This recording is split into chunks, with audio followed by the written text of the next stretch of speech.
अल्लाह के नबी फरमाते हैं कुल्लु उम्मती यदखुलूनल जन्नत इल्ला मन अबा, मेरी उम्मत के सारे लोग जन्नत में जाएंगे मगर वो लोग जन्नत में नहीं जाएंगे जिनको जन्नत में जाना मंजूर नहीं है, जो जन्नत में जाने से इनकार कर देंगे। सहाबा ने कहा अल्लाह के नबी वो कौन से बदनसीब लोग होंगे जो जन्नत में जाने से इनकार कर देंगे? आपने फरमाया मन आतानी दखलल जन्ना, जो मेरी इताअत करेगा वो जन्नत में जाएगा, व मन आसानी फक़द अबा, और जो मेरी नाफरमानी करेगा वो जहन्नम में जाएगा। जो मेरी नाफरमानी करेगा समझो वो जन्नत में जाने से इनकार कर रहा है। मेरे प्यारे साथियों, आज कितने मुसलमान हैं, उनके सामने नबी की हदीस पढ़ के सुना दो, उनके सामने बुखारी की रिवायत पढ़ के सुना दो, उनके सामने अल्लाह के नबी का अमल पढ़ के सुना दो, वो कहते हैं साहब बात तो सही है, हदीस तो सही है, रिवायत तो सही है, मगर हम अपने बाप दादा का तरीका नहीं छोड़ सकते, हम अपने पीर साहब का तरीका नहीं छोड़ सकते, हम अपने बुजुर्गों का तरीका नहीं छोड़ सकते। अभी आपके बिहार में एक स्टेशन है बारसोई, बारसोई से मुझे जुमा पढ़ाना था पाकुड़ में, और इत्तेफाक से कोई ट्रेन नहीं थी तो बारसोई से 4 व्हीलर बुक करके मैं पाकुड़ गया था। अब वो जो 4 व्हीलर वाला था वो इत्तेफाक से टनाटन था, बिल्कुल टनाटन। अब रास्ते पर उसने ख्वाजा साहब की मनकबत में कव्वालियां सुनाना शुरू कर दिया मुझे, और मैं भी मजबूर था, उसी की गाड़ी में बैठा हूं, मैं क्या उसको मना करूं, वो कव्वाली सुनाए जा रहा है। तो रास्ते में मैंने उससे पूछा कि भाई लग रहा है कि आपको ख्वाजा साहब से बहुत मोहब्बत है। उसने कहा मौलाना बहुत मोहब्बत है। तो मैंने कहा कि अच्छा ख्वाजा साहब के दरबार में आप कितनी बार गए? बोले हर 6 महीने में 2 बार जाते।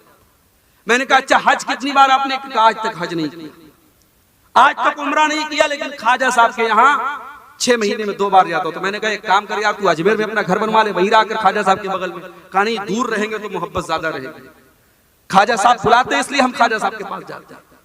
आज कितने मुसलमान हैं जिनके दिलों में गैरुल्लाह की मोहब्बत भरी हुई है मेरे भाई। जब उसका नाम गुलाम मुस्तफा था, बारसोई का रहने वाला वो इंसान, वो ड्राइवर कह लीजिए, उस गाड़ी का मालिक भी वही था। जब मैंने उसको थोड़ी देर समझाया तो उसने कहा मौलाना आप अपना नंबर दे दीजिए, हम जलसा कराएगा तो आपको बुलाएगा। हम कहा आप हमको कभी नहीं बुलाएगा, आप जब हमको बुलाएंगे तो आपके इलाके के लोग तैयार ही नहीं होंगे जब उनको पता लगेगा कि ये तो सलफी मौलवी है। कहा बात तो आप सही बोलते हैं, हमारे गांव वाले तो सब टनाटन लोग हैं, सब सुन्नी लोग हैं, वो तो नहीं बुलाएंगे। कहा मौलाना आपकी बात तो सही है, मगर हमारे बाप दादा का जो तरीका था हम वो तरीका नहीं छोड़ सकते, ये बाप दादा का तरीका हम नहीं छोड़ सकते। मैं नबी की हदीसें सुना रहा हूं, लेकिन वो कह रहा है कि मैं बाप दादा का तरीका नहीं छोड़ सकता। मेरे भाइयों, एक मोमिन का शेवा क्या होना चाहिए? अल्लाह ताला कुरान में कहता है इन्नमा कान कौलल मुमिनीन इज़ा दुऊ इलल्लाहि व रसूलिही इज़ा दुऊ इलल्लाहि व रसूलिही लियहकुम बैनहुम अन यक़ूलू समिअना व अताना। एक मोमिन की शान तो ये है, एक मोमिन का हाल तो ये होना चाहिए, जब उसको अल्लाह की तरफ बुलाया जाए, जब उसको रसूल की तरफ बुलाया जाए, तो एक मोमिन की जुबान से बस एक ही जुमला निकलना चाहिए, समीना व अताना, हमने सुन लिया और मान लिया। एक मोमिन की जुबान से कुछ और नहीं निकलना चाहिए। आज हमारा ईमान कमजोर हो चुका है, नबी की हदीसों के सुनने के बाद हम उसकी तावीलें करते हैं और बाप दादा का नाम लेकर के हम उसको ठुकरा देते हैं।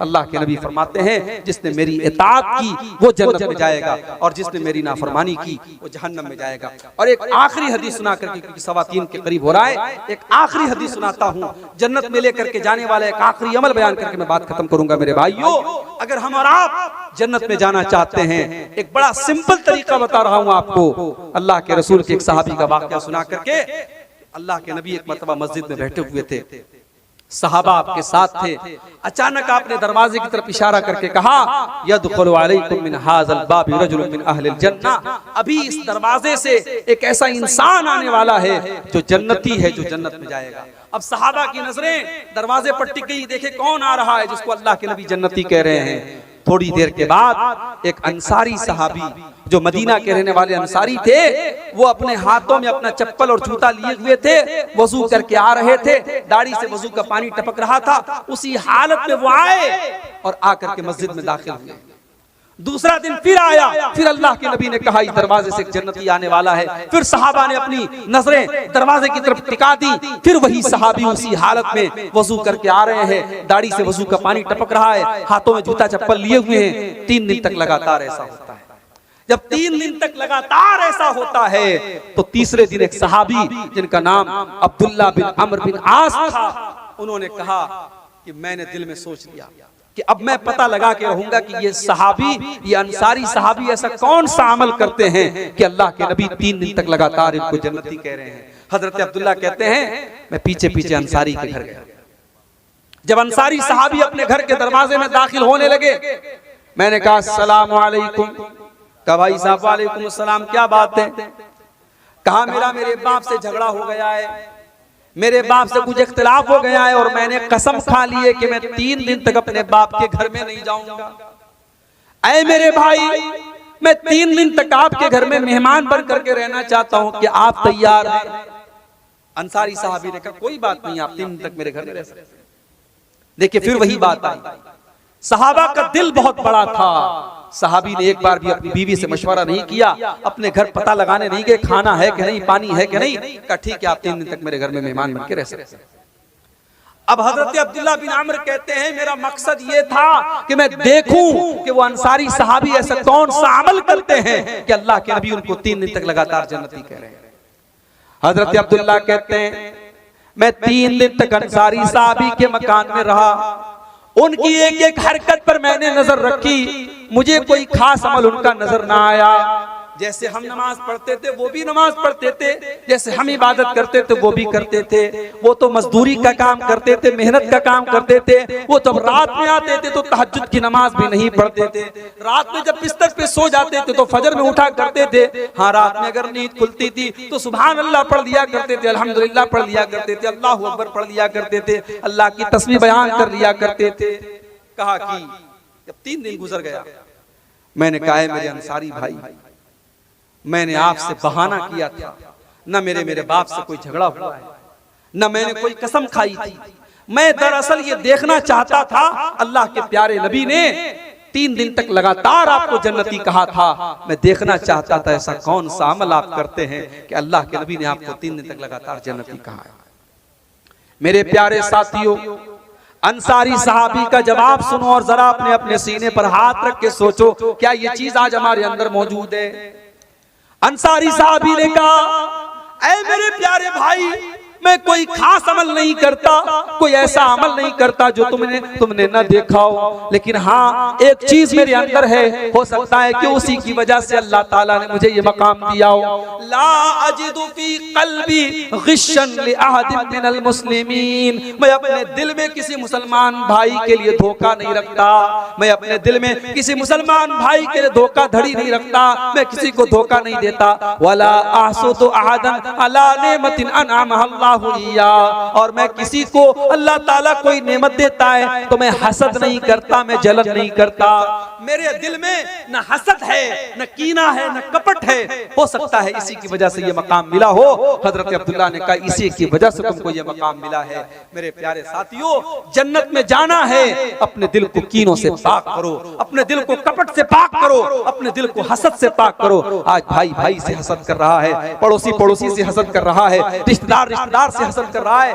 किसी ने दौलत ज्यादा कमा ली, उसकी दौलत देख करके हसद, किसी ने ज्यादा नाम कमा लिया, उसका नाम देख करके हसद, किसी ने अच्छा मकान बना लिया, उसका मकान देख करके हसद। मेरे भाई हसद मत करो, अल्लाह तेरे मुकद्दर में जो है वो तुझे मिल करके रहेगा, उसके मुकद्दर में जो है वो उसे मिल करके रहेगा। आपके हसद करने से आपका नुकसान है, उसका कोई नुकसान नहीं है। मेरे प्यारे साथियों, ये चीज भी अगर अपने अंदर हम पैदा कर लें, अपने दिल को पाक और साफ कर लें, तो इंशाअल्लाह जन्नत में लेकर के जाने वाली ये चीज भी है।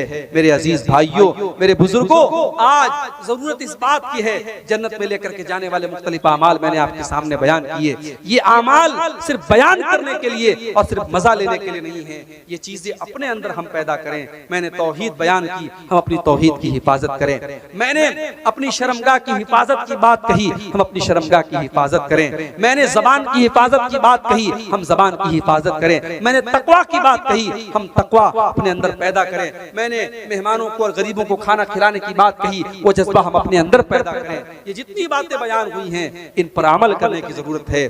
मेरे प्यारे साथियों, अल्लाह कुरान में कहता है वमन अरादल आखिरता वसअ लहा सअयहा वहुवा मुमिन, कि जो आखिरत में अपना घर बनाना चाहता है उसे कोशिश करनी पड़ेगी, उसे अमल करना पड़ेगा। सिर्फ आरज़ू कर लेने से और तमन्ना कर लेने से और चाहने से आपको जन्नत नहीं मिलेगी।